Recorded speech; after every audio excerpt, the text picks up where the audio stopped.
Hi friends, good morning. Welcome back to my YouTube channel. ನಾನು ನಿಮ್ಮ ಮೇಘನಾ ಮಿತು. ಇವತ್ತು ನಾನು ಬೆಳಗಿಂದ ಒಂದು ವ್ಲಾಗ್ನ ಸ್ಟಾರ್ಟ್ ಮಾಡ್ಕೊಂಡಿದ್ದೀನಿ. ಇವತ್ತಂತೂ ಸಿಕ್ಕಾಪಟ್ಟೆ ಮಳೆ ಇದೆ. ಸ್ವಲ್ಪ ಮಳೆ ಕಮ್ಮಿ ಆದಮೇಲೆ ಶಾಪಿಗೆ ಹೋಗೋಣ, ಸ್ವಲ್ಪ ಲೇಟಾಗಿ ಇವತ್ತು ಹೋಗೋಣ ಅಂತ ಹೇಳ್ಬಿಟ್ಟು ನಿಧಾನಕ್ಕೆ ಕೆಲಸ ಮಾಡ್ಕೋತಾ ಇದ್ದೆ. ಹಾಗೆ ಇವತ್ತೊಂದು ವ್ಲಾಗ್ನ ನಿಮ್ಮ ಜೊತೆ ಶೇರ್ ಮಾಡೋಣ ಅಂತೇಳ್ಬಿಟ್ಟು ಡೈಲಿ ವ್ಲಾಗ್ನ ಮಾಡ್ತಾಯಿದ್ದೀನಿ. ಆಲ್ರೆಡಿ ಅಮ್ಮ ಎಲ್ಲ ಎದ್ದು ಕಾಫಿ ಎಲ್ಲ ಮಾಡ್ಕೊಂಡು ಕುಡಿದಿದ್ರು.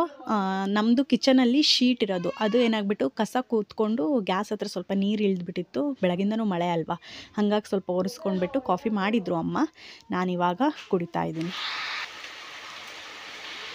3 ಡೇಸಿಂದ ಸಿಕ್ಕಾಬಟ್ಟೆ ಮಳೆ ಇದೆ. ಹಾಗೆ ತುಂಬ ಮಳೆ ಇದ್ದರೆ ಏನು ಗೊತ್ತಾ, ಶಾಪಿಗೆ ಕಸ್ಟಮರ್ಸು ಬರಲ್ಲ, ಸ್ವಲ್ಪ ಜನ ಬರ್ತಾರೆ ಅಷ್ಟೇ. ಮಳೇಲಿ ಹೊರಗಡೆ ತಿರುಗಾಡೋಕ್ಕೆ ಕಷ್ಟ. ಹಾಗೆ ಇವಾಗ ಸೀಸನ್ನು ಅಲ್ಲ, ಇವಾಗ ಆಷಾಢ ಆಗಿರೋದ್ರಿಂದ ಯಾವುದೇ ಒಳ್ಳೆಯ ಕಾರ್ಯಗಳೇನೂ ಇಲ್ಲ ಅಲ್ವಾ, ಮದುವೆ ಏನೂ ಇಲ್ಲ.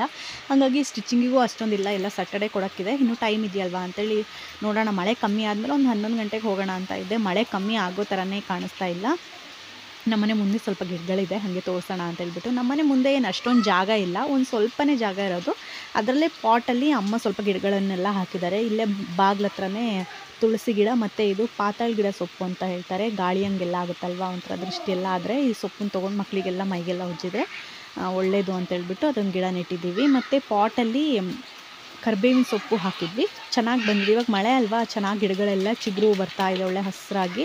ಹಾಗೆ ಒಂದು ಲಿಚ್ಚಿ ಗಿಡನೂ ಹಾಕಿದ್ದೀವಿ, ನೋಡಬೇಕು. ಅದು ನೆಟ್ಟೆ 3 ಇಯರ್ಸ್ ಆಗೋಯಿತು, ಬಂದಿದೆ, ಅದು ಬರ್ತಾಯಿದೆ. ಹಾಗೆ ವಿಳ್ಳೆದೆಲೆ, ಎಲೆ ಅಡಿಕೆ ಹಾಕೋತಾರಲ್ವ, ಅದನ್ನು ಒಂದು ಬಳ್ಳಿ ಹಾಕಿದ್ವಿ. ಪಾಟಲ್ಲಿ ಹಾಕಿದ್ವಿ. ನೆಲದಲ್ಲಿ ಹಾಕಿದರೆ ಚೆನ್ನಾಗಿ ಬರುತ್ತೆ, ಬಟ್ ನಮ್ಮ ಮನೆಯಲ್ಲಿ ಜಾಗ ಇಲ್ಲ, ಮಣ್ಣಲ್ಲಿ ಹಾಕೋ ಆ ಥರ ಜಾಗ ಏನಿಲ್ಲ, ಎಲ್ಲ ಪಾಟಲ್ಲೇ ಹಾಕಬೇಕು. ಇವಾಗೆಲ್ಲ ಚಿಗುರು ಬರ್ತಾ ಇದೆ, ನೋಡ್ಬೋದು ಚೆನ್ನಾಗಿ ಬಂದಿದೆ ಅಂತ. ಇದನ್ನೇ ನಾವು ಪೂಜೆಗೆಲ್ಲ ಬಳಸೋದು. ನಾವು ಪೂಜೆಗೆ ಅಂಗಡಿಯಿಂದ ಎಲೆ ತೊಗೊಬಂದಲೇ ತುಂಬ ವರ್ಷಗಳೇ ಆಯಿತು, ಯಾಕಂದರೆ ನಮ್ಮ ಮನೆಯಲ್ಲೇ ಇವಾಗ ಚೆನ್ನಾಗಿ ಎಲೆ ಬರ್ತಾ ಇದೆ.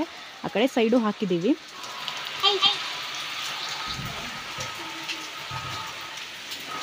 ಹಾಯ್ ಹಾಯ್ ಹಾಯ್ ಚಿಕ್ಕಕ್ಕ. No no no no no no no ಹೊಡಿತೀನಿ, ಮಮ್ಮಿ ಹೊಡಿತೀನಿ, ಮಮ್ಮಿ ಹೊಡಿತೀನಿ. ದುಡ್ಡು ಯಾರು ಕೊಟ್ಟಿದ್ದು?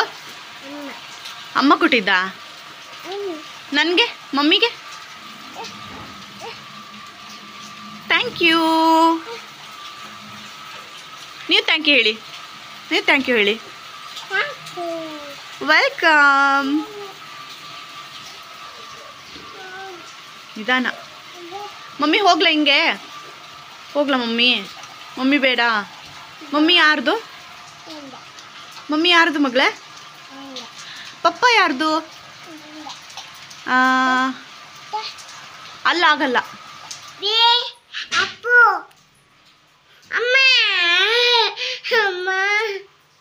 ಅಮ್ಮ ಎಲ್ಲೋಯ್ತು ಮಗಳು? ಬಟ್ಟೆ ಒಣಗಕ್ಕೆ ಹೋಗಿರೋದಮ್ಮ. ಇವತ್ತು ಬ್ರೇಕ್ಫಾಸ್ಟ್ ಮಾಡೋವಾಗಲೇ 10 ಗಂಟೆ ಆಗಿತ್ತು. ನೀರು ದೋಸೆ ಮಾಡೋಣ ಅಂತ ಹೇಳ್ಬಿಟ್ಟು, ಮಾಮೂಲಿ ನಾನ್ ಸ್ಟಿಕ್ ತವಾ ಬರುತ್ತಲ್ವ, ಅದನ್ನು ನೀರು ದೋಸೆ ಮಾಡೋಕ್ಕೆ ಅಂತಲೇ ಒಂದು ತವಾ ಇಟ್ಕೊಂಡಿದ್ವಿ. ನಾರ್ಮಲ್ ತವಾದಲ್ಲಾದರೆ ಅಡಿಗಡೆ ಎಣ್ಣೆ ಹಾಕಿ ಮಾಡಿದ್ರೆ ಚೆನ್ನಾಗಾಗಲ್ಲ. ಇದು ನೀರು ದೋಸೆಗೆ ಅಂತಲೇ ಒಂದು ತವಾ ಇಟ್ಕೊಂಡಿದ್ವಿ. ಅದೇ ತವಾದಲ್ಲಿ ಸ್ವಲ್ಪ ಅಡಿಗಡೆ ಎಣ್ಣೆ ಹಚ್ಬಿಟ್ಟು ಬೆಳಗ್ಗೆ ಅಕ್ಕಿ ರುಬ್ಬಿ ದೋಸೆ ಮಾಡ್ತಾ ಇರೋದು. ಚೆನ್ನಾಗಿ ಬರುತ್ತೆ, ನಾನ್ ಸ್ಟಿಕ್ ತವದಲ್ಲೂ ಚೆನ್ನಾಗಿ ಬರುತ್ತೆ. ಇವಾಗ ಕಾವಲಿ ಎಲ್ಲ ಯೂಸ್ ಮಾಡ್ತಾನೆ ಇಲ್ಲ, ಅದನ್ನೆಲ್ಲ ಹಂಗೆ ತೆಗೆದಿಟ್ಬಿಟ್ಟಿದ್ದೀವಿ. ಅದನ್ನೆಲ್ಲ ಕ್ಲೀನ್ ಮಾಡಿ ಸೀಸನಿಂಗ್ ಮಾಡಿ ಅದನ್ನೆಲ್ಲ ಮಾಡೋಕ್ಕೆ ತುಂಬ ಟೈಮ್ ಬೇಕಾಗುತ್ತೆ ಅಂತೇಳ್ಬಿಟ್ಟು ನೀರು ದೋಸೆ ಮಾಡೋಕ್ಕೆ ಅಂತಲೇ ಈ ನಾನ್ ಸ್ಟಿಕ್ ತವನ ಇಟ್ಕೊಂಡಿದ್ದೀವಿ. ಏನಿಲ್ಲ, 1-2 ಸೌಟು ಚೆನ್ನಾಗಿ ತವ ಕಾದಿರಬೇಕು. ಎಣ್ಣೆ ಹಚ್ಬಿಟ್ಟು ಚೆನ್ನಾಗಿ ತವ ಕಾದ್ಮೇಲೆ ಅದಕ್ಕೆ 1-2 ಸೌಟು ರುಬ್ಬಿಟ್ಕೊಂಡಿರೋ ಹಿಟ್ಟು ಹಾಕ್ಬಿಟ್ಟು, ಹ್ಯಾಂಡ್ಲ್ ಇರುತ್ತಲ್ವ, ಅದರಲ್ಲಿ ಒಂದು ಸ್ವಲ್ಪ ಸುತ್ತ ಹಿಂಗೆ ಅಲ್ಲಾಡಿಸಿದ್ರೆ ಚೆನ್ನಾಗಿದಾಗುತ್ತೆ. ಆಮೇಲೆ ಒಂದು ಸ್ವಲ್ಪ ಚೆನ್ನಾಗಿ ನಿಮಗೆ ರೋಸ್ಟ್ ಆಗಬೇಕು ಅಂದರೆ ರೋಸ್ಟ್ ಮಾಡ್ಕೊಂಡ್ರೆ ಆಯಿತು. ಸೈಡಲ್ಲೆಲ್ಲ ಸ್ವಲ್ಪ ತೆಳ್ಳಗಾಯ್ತಲ್ವ, ಹಾಗಾಗಿ ಅಂಟ್ಬಿಟ್ಟಿದೆ. ಹಾಗೆ ದೋಸೆ ಮಾಡ್ಕೋತಾ ಇದ್ದೀನಿ. ನೀರು ದೋಸೆ ಅಂದರೆ ನನ್ನ ಮಗಳೂ ಇಷ್ಟಪಟ್ಟು ತಿಂತಾಳೆ. ಅದಕ್ಕೊಂದು ಸ್ವಲ್ಪ ತುಪ್ಪ ಹಾಕಿಬಿಟ್ಟು ಕೊಟ್ಟರೆ ನನ್ನ ಮಗಳು ಇಷ್ಟಪಟ್ಟು ತಿಂತಾಳೆ. ಹಾಗೆ ನೀರು ದೋಸೆ ಮಿಥುನ್ಗೂ ಇಷ್ಟ. ನಮ್ಮ ಮನೇಲಿ ಯಾವಾಗಾದರೂ ಒಂದೊಂದ್ಸತಿ ಮಾಡೋದು ಅಂದರೆ ಚಿಕನ್ ಸಾರು, ಮೀನು ಸಾರು, ಹಾಗೇನಾದರೂ ನಾನ್ ವೆಜ್ ಮಾಡಿದಾಗ ಮಾತ್ರ ನೀರು ದೋಸೆ ಮಾಡೋದು. ಇನ್ನು ಚಟ್ನಿಗೆಲ್ಲ ನಮ್ಮ ಮನೇಲಿ ಅಷ್ಟೊಂದು ಇಷ್ಟಪಡಲ್ಲ. ನಮ್ಮ ಅತ್ತೆ ಮನೇಲಿ ಜಾಸ್ತಿ ನೀರು ದೋಸೆ ಮಾಡ್ತೇವೆ, ಅಲ್ಲಿ ಇಷ್ಟಪಡ್ತಾರೆ, ಎಲ್ಲರೂ ಇಷ್ಟಪಡ್ತಾರೆ ದೋಸೆ. ಹಾಗಾಗಿ ನೀರು ದೋಸೆ ಅಲ್ಲಿ ಸ್ವಲ್ಪ ಜಾಸ್ತಿ, ನಮ್ಮ ಮನೇಲೇ ಸ್ವಲ್ಪ ಕಮ್ಮಿ. ಇವಾಗ ನಾವು ಅಪ್ಪ ತಿಂಡಿ ಮಾಡ್ತಾಯಿದ್ರು, ನಾವು ಅಪ್ಪನಿಗೆ ಬಿಸಿ ಬಿಸಿ ದೋಸೆ ಮಾಡ್ಕೊಡೋಣ ಅಂತೇಳಿ ದೋಸೆ ಮಾಡ್ತಾಯಿದ್ದೆ. ಹಾಗೆ ನಾನು ತಿಂಡಿ ತಿನ್ಕೊಬಿಡೋಣ, ತಿಂಡಿ ತಿನ್ಕೊಂಡು ಆಮೇಲೆ ಬೇರೆ ಕೆಲಸ ನೋಡೋಣ ಅಂತೇಳ್ಬಿಟ್ಟು ತಿಂಡಿ ಹಾಕ್ಕೊಂಡಿದ್ದೀನಿ. ಚಿಕನ್ ಸಾರು. ಶಾಪಿಗೆ ಹೋಗಬೇಕಾದ್ರೆ 10 ಗಂಟೆ ಒಳಗೆ ಎಲ್ಲ ಕೆಲಸ ಮುಗಿಯುತ್ತೆ. ಅದೇ ಮನೇಲಿದ್ದರೆ 1 ಗಂಟೆ ಆದರೂ ಕೆಲಸ ಮುಗಿಯಲ್ಲ. ನಿಧಾನಕ್ಕೆ ಮಾಡೋಣ ಅಂತ ಹೇಳ್ಬಿಟ್ಟು ನಿಧಾನಕ್ಕೆ ಆಗ್ಬಿಡುತ್ತೆ ಕೆಲಸ ಎಲ್ಲ. ಬ್ರೇಕ್ಫಾಸ್ಟ್ ಎಲ್ಲ ಮುಗಿಸಾಯಿತು. ಬ್ರೇಕ್ಫಾಸ್ಟ್ ಮುಗಿಸಿದ್ರು ಇವತ್ತಿನ ಪಾತ್ರೆ ತೊಳೆದಿಲ್ಲ. ಬ್ರೇಕ್ಫಾಸ್ಟ್ ಎಲ್ಲ ಮುಗಿಸ್ಬಿಟ್ಟು ಇವಾಗ ಪಾತ್ರೆ ತೊಳಿತಾ ಇದ್ದೀನಿ.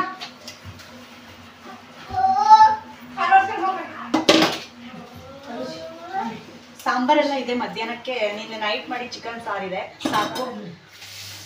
ಅನ್ನ ಒಂದು ಮಾಡ್ಕೊಂಡ್ರೆ ಆಯಿತು. ಅಣ್ಣ ಮೀನು ತೊಗೊಬಂದಿದ್ದ, ಮೀನು ಫ್ರಿಜ್ಜಲ್ಲಿ ಇಟ್ಟಿದ್ದೀನಿ. ಸಂಜೆ ಮೀನು ಸಾರು ಮಾಡಿದೆ ಆಯಿತು. ಮಧ್ಯಾಹ್ನಕ್ಕೆಲ್ಲ ಅಡ್ಜಸ್ಟ್ ಮಾಡೋಣ ಒಂದು ಹೊತ್ತಿಗೆ ಅಂತ ಹೇಳ್ಬಿಟ್ಟು ಮೀನು ಸಾರು ಸಾಕು. ಅನ್ನ ಇದೆ, ಹಾಗೆ ಮಜ್ಜಿಗೆ ಹುಳಿ ಮಾಡಿದ್ದೆ.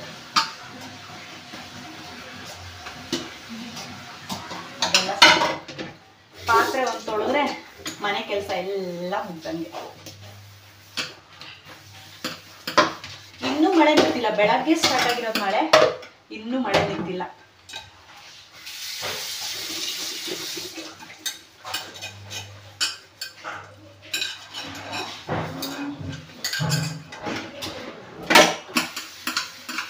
ಸರಿ, ನಾನು ಪಾತ್ರೆ ಎಲ್ಲ ತೊಳೆದ್ಬಿಟ್ಟು ಮತ್ತೆ ಸಿಗ್ತೀನಿ. ಹಾಗೆ ನನಗೆ ಮೀಶೋದಿಂದ ಒಂದು ಪಾರ್ಸಲ್ ಬಂದಿದೆ. ಏನು ಬಂದಿದೆ ಅಂತ ಗೊತ್ತಿಲ್ಲ, ನೋಡಬೇಕು. ಮೀಶೋದಿಂದ ಒಂದು ಪಾರ್ಸಲ್. ತುಂಬ ಐಟಮ್ಸ್ ಎಲ್ಲ ಬುಕ್ ಮಾಡಿದ್ದೆ, ಅದರಲ್ಲಿ ಒಂದು ಬಂದಿದೆ. ಮೇ ಬಿ ಬ್ಯಾಂಗಲ್ ಅಂತ ಬಂದಿದ್ದೀನಿ. ಅಮ್ಮನ ಕೈ ಕೊಟ್ಟು ಹೋಗಿದ್ದಾರೆ. ಏನಂತ ಓಪನ್ ಮಾಡಿ ನೋಡಬೇಕು. ಡೈಲಿ ಯೂಸಿಗೆ ಸಿಂಪಲಾಗಿ ನೋಡೋಕೆ ಚೆನ್ನಾಗಿತ್ತು ಡಿಸೈನು ಅಂತ ಹೇಳ್ಬಿಟ್ಟು ಮೀಶೋದಿಂದ ಬ್ಯಾಂಗಲ್ನ ಬುಕ್ ಮಾಡಿದ್ದೀನಿ. ಹೆಂಗಿರುತ್ತೆ ನೋಡಬೇಕು. ಸರಿ, ನಾನು ಪಾತ್ರೆ ಎಲ್ಲ ತೊಳೆದ್ಬಿಟ್ಟು ಮತ್ತೆ ಸಿಗ್ತೀನಿ. ಮೊಬೈಲಲ್ಲಿ ಚಾರ್ಜ್ ಇಲ್ಲ. ಮೊಬೈಲ್ ಚಾರ್ಜರ್ನ ನಿನ್ನೆ ಶಾಪಲ್ಲೇ ಬಿಟ್ಬಿಟ್ಟು ಬಂದಿದ್ದೀನಿ. ನಿನ್ನೆ ಕರೆಂಟ್ ಹೋಯ್ತು ಶಾಪಲ್ಲಿ ಇದ್ದಾಗ. ಚಾರ್ಜರ್ನ ತೊಗೊಳೋದು ಮರ್ತೋಯ್ತು. ಹಾಗೆ ಚಾರ್ಜರ್ನ ಅಲ್ಲೇ ಬಿಟ್ಬಿಟ್ಟು ಬಂದಿದ್ದೆ. ಮನೇಲಿ ಯಾವುದೋ ಒಂದಿತ್ತು ಚಾರ್ಜರು. ಅದು ನೋಡಿದ್ರೆ ಬೇಗ ಫಾಸ್ಟ್ ಚಾರ್ಜಿಂಗ್ ಆಗಲ್ಲ, ನಿಧಾನಕ್ಕೆ ಚಾರ್ಜ್ ಆಗ್ತಾಯಿದೆ. ಮೊಬೈಲ್ ಬರೀ 15% ಚಾರ್ಜ್ ಇದೆ. ಹಾಗಾಗಿ ಇವಾಗ ಪಾತ್ರೆ ತೊಳೆಯೋಷ್ಟೊತ್ತಿಗೆ ಸ್ವಲ್ಪ ಚಾರ್ಜ್ ಆಗಲಿ ಮೊಬೈಲ್ನ ಅಲ್ಲೇ ಇಟ್ಟು ಮತ್ತೆ ಸಿಗ್ತೀನಿ. ಚಾರ್ಜಿಗೆ ಹಾಕಿ ಮತ್ತೆ ಬರ್ತೀನಿ. ಮೀಶೋದಲ್ಲಿ ತುಂಬ ಪ್ರಾಡಕ್ಟ್ಗಳನ್ನು ಒಟ್ಟಿಗೆ ಬುಕ್ ಮಾಡಿಬಿಟ್ಟಿದ್ದೆ. ಇವತ್ತು ಒಂದು ಬಂದಿದೆ. ಒಂದೊಂದು ದಿನ ಬರುತ್ತೆ ಅಷ್ಟೇ. ಇವತ್ತು ಮನೇಲಿ ಇದ್ನಲ್ವ, ಇದೊಂದು ಬಂದಿದೆಯಲ್ಲ ಅಂತೇಳಿ ನಾನು ನಿಮ್ಮ ಜೊತೆ ಶೇರ್ ಮಾಡ್ತಾಯಿದ್ದೀನಿ. ಒಂದು ಬ್ಯಾಂಗಲ್ ಥರದ್ದು 2 ಇದೆ ಪೇರು. ಸಿಂಗಲ್ ಹಾಕೋಕ್ಕೆ ಚೆನ್ನಾಗಿರುತ್ತೆ. ಯಾವುದಾದ್ರೂ ಒಂದು ಸಿಂಪಲ್ ಡ್ರೆಸ್ಗಳಿಗೆ, ಸ್ವಲ್ಪ ಗ್ರ್ಯಾಂಡಾಗಿರೋ ಸಿಂಪಲ್ ಡ್ರೆಸ್ಗಳಿರುತ್ತಲ್ವ, ಅಂಥ ಡ್ರೆಸ್ಗಳಿಗೆಲ್ಲ ಸಿಂಗಲ್ ಹಾಕಿದರೆ ಚೆನ್ನಾಗಿರುತ್ತೆ ಅಂತೇಳ್ಬಿಟ್ಟು ಫೋಟೋದಲ್ಲಿ ಚೆನ್ನಾಗಿತ್ತು. ಡೈರೆಕ್ಟಾಗೂ ಅಷ್ಟೇ ಕ್ವಾಲಿಟಿ ವೈಸು ಚೆನ್ನಾಗಿದೆ. ಆದರೆ ಎಷ್ಟು ದಿನ ಚೆನ್ನಾಗಿರುತ್ತೆ, ಕಲರ್ ಹೋಗುತ್ತೆ ಅಂತ ನೋಡಬೇಕು. ಡೈಲಿ ಎಲ್ಲ ಯೂಸ್ ಮಾಡೋಕ್ಕಾಗಲ್ಲ, ಯಾವಾಗಾದರೂ ಅಪರೂಪಕ್ಕೆ ಒಂದೊಂದು ಸತಿ ಹಾಕ್ಕೊಂಡು ತಿರ್ಗ್ಬೋದಷ್ಟೇ. ನೋಡಿದ್ದೆ, ಡಿಸೈನ್ ಇಷ್ಟ ಆಗಿತ್ತು. ಹಾಗಾಗಿ ತರಿಸಿ ನೋಡೋಣ ಚೆನ್ನಾಗಿರುತ್ತಾ ಇಲ್ವಾ ಅಂತೇಳ್ಬಿಟ್ಟು 2 ತರಿಸಿದ್ದೆ. ಇದನ್ನು ದಪ್ಪ ಇದ್ದವರು ಹಾಕ್ಬೋದು, ಸಣ್ಣಕ್ಕಿದ್ದವರು ಹಾಕ್ಬೋದು. ಹಿಂಗೆ ಒಂದು ಸ್ವಲ್ಪ ಪ್ರೆಸ್ ಮಾಡೋ ಥರ ಖಡ್ಗ ಬರುತ್ತಲ್ವ, ಆ ಥರ ಇದು. ನಾನು ಫೋಟೋನ ಹಾಕ್ತೀನಿ, ನೀವು ಬೇಕಾದರೆ ತರಿಸ್ಕೋಬೋದು. 169 ಕಮ್ಮಿನೇ ಇದೆ ಪ್ರೈಸು. ಚೆನ್ನಾಗಿರುತ್ತಾ ನೋಡೋಣ, ಕಮ್ಮಿ ಇದೆಯಲ್ವ ಪ್ರೈಸು ಅಂತೇಳ್ಬಿಟ್ಟು ತರಿಸ್ಕೊಂಡೆ. ಓಕೆ, ಚೆನ್ನಾಗಿದೆ, ಡಿಸೈನು ಚೆನ್ನಾಗಿದೆ, ಒಂಥರ ಫಿನಿಶಿಂಗ್ ಚೆನ್ನಾಗಿತ್ತು. ಈ ಥರದ್ದೆಲ್ಲ ನಾನು ಜಾಸ್ತಿ ತರಿಸೋದಿಲ್ಲ, ಇದೇ ಫಸ್ಟ್ ತರಿಸಿರೋದು. ಸಿಂಪಲ್ಲಾಗಿ ಹಾಕೋಣ, ಯಾವಾಗಾದರೂ ಶಾಪಿಗೆ ಡೈಲಿ ಒಂದೊಂದು ಸತಿ ಹಾಕೋಬೋದಲ್ವ ಅಂತೇಳಿ ಇದೊಂದು ತರಿಸ್ಕೊಂಡಿದ್ದೀನಿ. ನೀವು ಬೇಕಾದರೆ ನನಗೆ ಕಮೆಂಟ್ ಮಾಡಿ, ತರಿಸ್ಕೊತೀನಿ. ತುಂಬ ಡಿಸೈನ್ಸ್ಗಳಿದೆ ಮೀಶೋದಲ್ಲಂತೂ. ಎಲ್ಲ ಪ್ರಾಡಕ್ಟ್ಗಳು ಸಿಗುತ್ತೆ. ಕೆಲವೊಬ್ಬರು ಚೆನ್ನಾಗಿರಲ್ಲ ಮೀಶೋದಲ್ಲಿ ಅಂತಾರೆ. ಏನು ಗೊತ್ತಾ, ತುಂಬ ಕಮ್ಮಿ ಪ್ರೈಸಿಂದ ನಾವೆಲ್ಲ ಬುಕ್ ಮಾಡಿದರೆ ಅದ್ರ ಕ್ವಾಲಿಟಿನೂ ಹಂಗೆ ಬಂದಿರುತ್ತೆ, ತುಂಬ ಚೆನ್ನಾಗಿ ಬಂದಿರಲ್ಲ. ಸ್ವಲ್ಪ ಜಾಸ್ತಿ ಅಮೌಂಟ್ ಕೊಟ್ಟರು ಚೆನ್ನಾಗಿರೋ ಐಟಮ್ಸ್ ಬೇಕು ಅಂದರೆ ಸ್ವಲ್ಪ ಜಾಸ್ತಿ ರೇಟ್ ಇರುತ್ತಲ್ವ, ಅಂಥದ್ದು ನೋಡಿ ತರಿಸ್ಕೊಳ್ಳಿ. ಮೀಶೋದಲ್ಲಿ ಪ್ರಾಡಕ್ಟ್ಗಳು ಚೆನ್ನಾಗಿರುತ್ತೆ. ಮತ್ತು ಡ್ರೆಸ್ಗಳೆಲ್ಲ ಆಲ್ಮೋಸ್ಟ್ ನಾನು ತರಿಸಿರೋದು ಹಾಗೆ ಯಾವುದು ಫೇಲ್ಯೂರ್ ಆಗಿಲ್ಲ, ಎಲ್ಲನೂ ಚೆನ್ನಾಗೇ ಬಂದಿದೆ ನನ್ನ ಪ್ರಕಾರ. ನಾನು ಬುಕ್ ಮಾಡಿರೋದು ಆಲ್ಮೋಸ್ಟ್ ಎಲ್ಲನೂ ಚೆನ್ನಾಗೇ ಬಂದಿದೆ. ಎಲ್ಲೋ ಒಂದೊಂದು ಚೆನ್ನಾಗಿಲ್ದಿರೋದು ಅಂದರೆ ಜಾಸ್ತಿ ಮೀಶೋದಿಂದನೇ ನಾನು ಪರ್ಚೇಸ್ ಮಾಡೋದು. ಮೀಶೋ ಬಿಟ್ಟರೆ ಫ್ಲಿಪ್ಕಾರ್ಟ್. ನೈಟ್ ಮಾಡಿದ ಮೀನು ಸಾರೇ ಮಧ್ಯಾಹ್ನಕ್ಕೆ ಸಾಕು ಅಂತ ಇದ್ದೆ.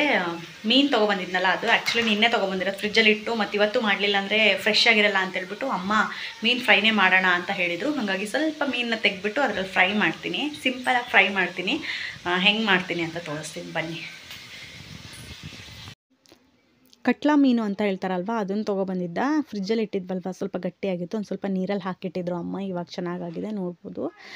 ತುಂಬ ದೊಡ್ಡ ಸೈಜ್ ಏನು ತೊಗೊಂಡಿಲ್ಲ, ಮೀಡಿಯಮ್ ಸೈಜ್ ತೊಗೊಂಡಿದ್ದಾನೆ. ಇವಾಗ ಒಂದು 6 ಪೀಸನ್ನು ಫ್ರೈ ಮಾಡೋಣ ಅಂತೇಳ್ಬಿಟ್ಟು ಒಂದು 6 ಪೀಸನ್ನು ತೊಗೊಂಡಿದ್ದೀನಿ ಅಷ್ಟೇ. ಚೆನ್ನಾಗಿ ನೀರಲ್ಲಿ ನೆನೆದು ಗಟ್ಟಿಯಾಗಿಬಿಟ್ಟಿತ್ತು. ಇವಾಗ ನೀರಲ್ಲಿ ನೆಂದ್ಬಿಟ್ಟು ಸರಿಯಾಗಿದೆ. ಇವಾಗ ಒಂದು ಪಾತ್ರೆಯಲ್ಲಿ ಧನಿಯಾ ಪುಡಿ ಹಾಕ್ತಾಯಿದ್ದೀನಿ. ಹಾಗೆ ನಿಮಗೆ ಖಾರಕ್ಕೆ ತಕ್ಕಂತೆ ಸ್ವಲ್ಪ ಖಾರ ಪುಡಿ, ಆಮೇಲೆ ಒಂದು ಸ್ವಲ್ಪ ಅರಿಶಿನ ಪುಡಿ, ನೆಕ್ಸ್ಟು 1 ಸ್ಪೂನಷ್ಟು ಪೆಪ್ಪರ್ ಪೌಡರ್ನ ಹಾಕ್ತಾಯಿದ್ದೀನಿ. ಪೆಪ್ಪರ್ ಪೌಡರ್ ಆಪ್ಷನಲ್, ಚೆನ್ನಾಗಿರುತ್ತೆ. ಈ ಚಳಿಗೆ ಚೆನ್ನಾಗಾಗುತ್ತೆ ಅಂತೇಳ್ಬಿಟ್ಟು ಒಂದು ಸ್ವಲ್ಪ ಪೆಪ್ಪರ್ ಪೌಡರ್ನ ಹಾಕಿದ್ದೀನಿ. ಹಾಗೆ ರುಚಿಗೆ ತಕ್ಕಷ್ಟು ಉಪ್ಪನ್ನು ಹಾಕಿದ್ದೀನಿ. ತವಾ ಫ್ರೈ ಮಾಡ್ತಿರೋದು, ಇದಕ್ಕೇನು ಜಾಸ್ತಿ ಐಟಮ್ಸ್ ಬೇಕಾಗಲ್ಲ, ಇಷ್ಟೇ ಐಟಮ್ಸ್ ಸಾಕು. ಹಾಗೆ ನಾನಿಲ್ಲಿ ಒಂದು ನಿಂಬೆ ಹಣ್ಣನ್ನು ಹಿಂಡ್ಕೊತೀನಿ. ಹಾಗೆ ಸ್ವಲ್ಪ ಶುಂಠಿ ಬೆಳ್ಳುಳ್ಳಿ ಪೇಸ್ಟನ್ನು ಹಾಕಿದ್ದೀನಿ. ನೀವು ಹುಣಸೆಹಣ್ಣಿನ ರಸ ಬೇಕಾದರೂ ಬಳಸ್ಕೋಬೋದು. ನಮ್ಮನೇಲಿ ನಿಂಬೆಹಣ್ಣು ಇತ್ತಲ್ವಾ ಅಂತೇಳ್ಬಿಟ್ಟು ನಿಂಬೆಹಣ್ಣೆ ಹಾಕ್ತಾಯಿದ್ದೀನಿ. ಹುಣಸೆಹಣ್ಣು ರಸ ಹಾಕಿಬಿಟ್ಟು ಮೀನು ಫ್ರೈ ಮಾಡಿದ್ರೆ ಅದ್ರ ರುಚಿನೇ ಬೇರೆ, ತುಂಬ ಸಖತ್ತಾಗಿರುತ್ತೆ. ಅದನ್ನು ಹುಣಸೆಹಣ್ಣು ರಸ ಹಾಕಿ ಮಾಡಿದರೆ, ಇವಾಗ ಹೆಂಗೂ ಟೈಮ್ ಆಗಿಬಿಟ್ಟಿತ್ತು, ಮಧ್ಯಾಹ್ನ ಊಟಕ್ಕೆ ಅಣ್ಣನೂ ಅಪ್ಪ ಬರ್ತಾರೆ ಅಂತ ಹೇಳ್ಬಿಟ್ಟು ಬೇಗ ನಿಂಬೆಣ್ಣೆ ಹಾಕಿ ಮಾಡಿಬಿಡೋಣ ಅಂತೇಳ್ಬಿಟ್ಟು ಮಾಡ್ತಾಯಿದ್ದೀನಿ. ಇದಕ್ಕೆ ಒಂದು ಸ್ವಲ್ಪ ನೀರು, ಎಷ್ಟು ನೀರು ಬೇಕು ಅಂತೇಳಿ ನೋಡ್ಕೊಬಿಟ್ಟು ಅಷ್ಟು ನೀರನ್ನು ಹಾಕ್ಬಿಟ್ಟು ಚೆನ್ನಾಗಿ ಮಿಕ್ಸ್ ಮಾಡಿಕೊಂಡ್ರೆ ಆಯಿತು. ಮಿಕ್ಸ್ ಮಾಡಿಕೊಂಡು ಮೀನು ಹಾಕ್ಬಿಟ್ಟು ಚೆನ್ನಾಗಿ ಕಲಿಸ್ಕೋಬೇಕು. ಇವಾಗ ಹಿಂಗೆ ಮಿಕ್ಸ್ ಮಾಡ್ಕೋತೀರಲ್ವ, ಆವಾಗಲೇ ಉಪ್ಪು ಹುಳಿ ಖಾರ ಎಲ್ಲ ಕರೆಕ್ಟಾಗಿದೆಯಾ ಅಂತ ನೋಡ್ಕೊಳ್ಳಿ. ಉಪ್ಪು ಹುಳಿ ಎಲ್ಲ ಕಮ್ಮಿ ಇದ್ದರೆ ಇವಾಗ ಒಂದು ಸ್ವಲ್ಪ ಹಾಕ್ಕೊಂಡ್ರೆ ಆಯಿತು. ಆಮೇಲೆ ಮೀನು ಫ್ರೈ ಮಾಡಿದ್ಮೇಲೆ ಏನೂ ಮಾಡೋಕ್ಕಾಗಲ್ಲ. ಹಾಗಾಗಿ ಇವಾಗ ಚೆನ್ನಾಗಿ ಮೀನಿಗೆಲ್ಲ ಮಸಾಲೆ ಹಚ್ಚುತ್ತಾ ಇದ್ದೀನಿ. ತುಂಬ ದಿನ ಆಗಿಬಿಟ್ಟಿತ್ತು ಮೀನು ಫ್ರೈ ಮಾಡ್ದಲೇ, ಜಾಸ್ತಿ ಮೀನು ಸಾರೇ ಮಾಡ್ತಾಯಿದ್ದಿದ್ದು. ಇವತ್ತು ಒಂದು ಸ್ವಲ್ಪ ಮೀನು ಫ್ರೈ ಮಾಡ್ಕೊಳ್ಳೋಣ ಅಂತೇಳ್ಬಿಟ್ಟು. ಈ ವೆದರಿಗೆ ಏನು ಗೊತ್ತಾ, ಈ ಥರ ಖಾರ ಖಾರವಾಗಿ ಎಣ್ಣೆಲಿ ಕರೆದಿರೋ ಐಟಮ್ಸ್ಗಳು ಅನ್ನೋದನ್ನೆಲ್ಲ ತಿನ್ನೋದೆಲ್ಲ ಸಖತ್ ಇಷ್ಟ ಆಗುತ್ತೆ. ಓಕೆ, ಇವಾಗ ನಾನು ಮೀನಿಗೆಲ್ಲ ಮಸಾಲೆ ಎಲ್ಲ ಹಚ್ಬಿಟ್ಟು ಒಂದು ಅರ್ಧ ಗಂಟೆ ಹಾಗೆ ತೆಗೆದಿಡ್ತೀನಿ. ನಿಮಗೆ ಟೈಮ್ ಜಾಸ್ತಿ ಇದ್ದರೆ ತುಂಬ ಹೊತ್ತು ತೆಗೆದಿಡ್ಬೋದು. ನೋಡಿ, ಚೆನ್ನಾಗಿ ಮಸಾಲೆ ಎಲ್ಲ ಹಚ್ಚಿ ಇಟ್ಟಿದ್ದೀನಿ. ಇನ್ನೊಂದು ಅರ್ಧ ಗಂಟೆ ಬಿಟ್ಬಿಟ್ಟು ಚೆನ್ನಾಗಿ ಫ್ರೈ ಮಾಡಿದ್ರೆ ಆಯಿತು.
ಇವಾಗ ಒಂದು ಸೈಡು ಬೆಂದಿದೆ. ನಾನು ಪಲ್ಟಾಯಿಸೋ ವೀಡಿಯೋನ ಮಾಡ್ತಿದ್ದೀನಿ ಅಂತ ಅಂದ್ಕೊಂಡ್ಬಿಟ್ಟು ನಾನು ವೀಡಿಯೋ ಆನೇ ಮಾಡಿರಲಿಲ್ಲ. ಆಮೇಲೆ ನೋಡಿದ್ರೆ ನಾನು ವೀಡಿಯೋ ಆನೇ ಆಗಿರಲಿಲ್ಲ.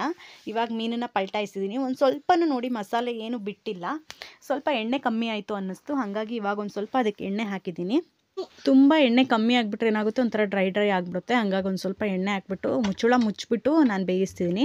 ಆವಾಗ ಎರಡು ಸೈಡು ಚೆನ್ನಾಗಿ ಬೆಂದಿರುತ್ತೆ ಮುಚ್ಚಳ ಮುಚ್ಚಿ ಬೇಯಿಸೋದ್ರಿಂದ. ಆಮೇಲೆ ಮುಚ್ಚಳನ ತೆಗೆದ್ಬಿಟ್ಟು ಎರಡು ಕಡೆನೂ ಜೋರು ಉರಿಯಲ್ಲಿ ಸ್ವಲ್ಪ ಫ್ರೈ ಮಾಡಿದ್ರೆ ಕ್ರಿಸ್ಪಿಯಾಗಿ ಚೆನ್ನಾಗಿ ಬರುತ್ತೆ. ನೋಡ್ಬೋದು, ಇವಾಗ ಎರಡು ಕಡೆನೂ ಬೆಂದಿದೆ, ಮೀನು ಚೆನ್ನಾಗಿ ಬೆಂದಿದೆ. ಇನ್ನೊಂದು ಸ್ವಲ್ಪ ಜೋರಾಗಿ ಉರಿ ಇಟ್ಬಿಟ್ಟು ಚೆನ್ನಾಗಿ ಎರಡು ಕಡೆನೂ ಬೇಯಿಸ್ತೀನಿ ಅಷ್ಟೇ. ಮೀನು ಫ್ರೈ ಎಷ್ಟು ಈಸಿಯಾಗಿ ಮಾಡ್ಕೊಬೋದಲ್ವ. ಆಲ್ಮೋಸ್ಟ್ ಎಲ್ಲರೂ ಹೀಗೆ ಮಾಡ್ತೀರಾ. ಒಬ್ಬೊಬ್ಬರು ಮಸಾಲೆ ಮೀನಿಗೆ ಅಂಟಲ್ಲ ಅಂತ ಹೇಳ್ತಾರೆ. ಅದಕ್ಕೇನೇನೋ ಅಕ್ಕಿ ಹಿಟ್ಟಂತೆ ಅದು ಇದೆಲ್ಲ ಹಾಕ್ತಾರೆ. ಅದನ್ನೆಲ್ಲ ಹಾಕೋ ಅವಶ್ಯಕತೆನೇ ಇಲ್ಲ. ಉಪ್ಪು, ಖಾರ ಪುಡಿ, ಅರಿಶಿನ ಪುಡಿ, ಧನಿಯಾ ಪುಡಿ, ಹುಳಿ ಇದಿಷ್ಟು ಹಾಕಿ ಮಾಡಿದ್ರೇ ಸಾಕು. ತವಾ ಫ್ರೈ ಚೆನ್ನಾಗಾಗುತ್ತೆ. ಮತ್ತು ಇನ್ನೊಂದೇನಪ್ಪ ಅಂದರೆ ತವಾ ಚೆನ್ನಾಗಿರಬೇಕು, ಫ್ರೈ ಚೆನ್ನಾಗಿ ಎದಳಬೇಕು ಅಂದರೆ ಮಸಾಲೆ ತವಾ ಕಂಟಬಾರ್ದು ಅಂತ ಹೇಳಿದ್ರೆ ತವಾನೂ ಅಷ್ಟೇ. ತವಾನೂ ಸ್ವಲ್ಪ ಚೆನ್ನಾಗಿಲ್ಲ ಅಂದರೆ ಮಸಾಲೆ ಎಲ್ಲ ತವಾ ಕಂಟ್ಕೊಬಿಡುತ್ತೆ. ಇವಾಗ ದೋಸೆ ಎಲ್ಲ ಮಾಡಿದಾಗ ಒಂದೊಂದು ಸತಿ ದೋಸೆ ಎಲ್ಲ ತವಾ ಕಂಟ್ಕೊಳುತ್ತಲ್ವ, ಹಾಗೆ ಮೀನಿನ ಮಸಾಲೆನೂ ಹಂಗೆ ಅಂಟುತ್ತೆ. ಸ್ವಲ್ಪ ಟೇಸ್ಟ್ ಮಾಡಿ ನೋಡಿದೆ, ನಿಜವಾಗ್ಲೂ ಸಖತ್ತಾಗಿ ಬಂದಿದೆ ಮೀನಿನ ಫ್ರೈ ಅಂತೂ. ನೋಡಿ, ಎರಡು ಕಡೆನೂ ಇವಾಗ ಸ್ವಲ್ಪ ಜೋರು ಉರಿ ಇಟ್ಬಿಟ್ಟು ಎರಡು ಕಡೆನೂ ಚೆನ್ನಾಗಿ ಬೇಯಿಸಿದ್ದೀನಿ. ಸೂಪರಾಗಿರೋ ಕಟ್ಲಾ ಮೀನು ಫ್ರೈ ರೆಡಿಯಾಗಿದೆ. ಈ ಚಳಿಗೆ ಅದಕ್ಕೂ ಈ ಮಳೆಗೂ ಊಟ ಅಂತೂ ಸಖತ್ತಾಗಿರುತ್ತೆ. ಸಖತ್ತಾಗಿರೋ ಫಿಶ್ ಫ್ರೈ ರೆಡಿ ಆಗ್ತಾ ಇದೆ. ಇನ್ನೇ ಇಲ್ಲ, ಕ್ಲೋಸ್ ಮಾಡಿ ಇಷ್ಟೊಂದು ಬೇಯಿಸಿದ್ನಲ್ವ, ಇವಾಗ ಚೆನ್ನಾಗಿ ಬೆಂದಿರುತ್ತೆ. ಇವಾಗ ಫ್ರೈ ಒಂಥರ ಕ್ರಿಸ್ಪಿಯಾಗಿರಬೇಕು ಅಂತ ಹೇಳಿದ್ರೆ ಓಪನಲ್ಲಿ ಸ್ವಲ್ಪ ಉರಿನ ಜೋರಾಗಿ ಇಟ್ಬಿಟ್ಟು ಒಂದು ಸ್ವಲ್ಪ ಹೊತ್ತು ಫ್ರೈ ಮಾಡಿದರೆ ಆಯಿತು. ಸಖತ್ತಾಗಿರೋ ಫಿಶ್ ಫ್ರೈ ರೆಡಿಯಾಗಿರುತ್ತೆ. ಇನ್ನೇನಿಲ್ಲ, ಊಟ ಮಾಡೋದಷ್ಟೇ. ಹಾಗೆ ಇವತ್ತಿನ ಬ್ಲಾಗ್ನ ನಾನು ಇಲ್ಲಿಗೆ ಎಂಡ್ ಮಾಡ್ತಾ ಇದ್ದೀನಿ. ಐ ಹೋಪ್ ನಿಮ್ಗೆ ಇವತ್ತೊಂದು ಪುಟ್ಟ ಬ್ಲಾಗ್ ಇಷ್ಟ ಆಗಿರುತ್ತೆ ಅನ್ಕೋತೀನಿ. ಇಷ್ಟ ಆಗಿದ್ರೆ ಪ್ಲೀಸ್ ಲೈಕ್, ಶೇರ್, ಕಮೆಂಟ್ ಮಾಡೋದನ್ನು ಮರಿಬೇಡಿ. ಇನ್ನೊಂದು ಹೊಸ ವೀಡಿಯೋದಲ್ಲಿ ಮತ್ತೆ ಸಿಗ್ತೀನಿ. ಅಲ್ಲಿವರೆಗೂ ಟೇಕ್ ಕೇರ್. ಬಾಯ್ ಬಾಯ್.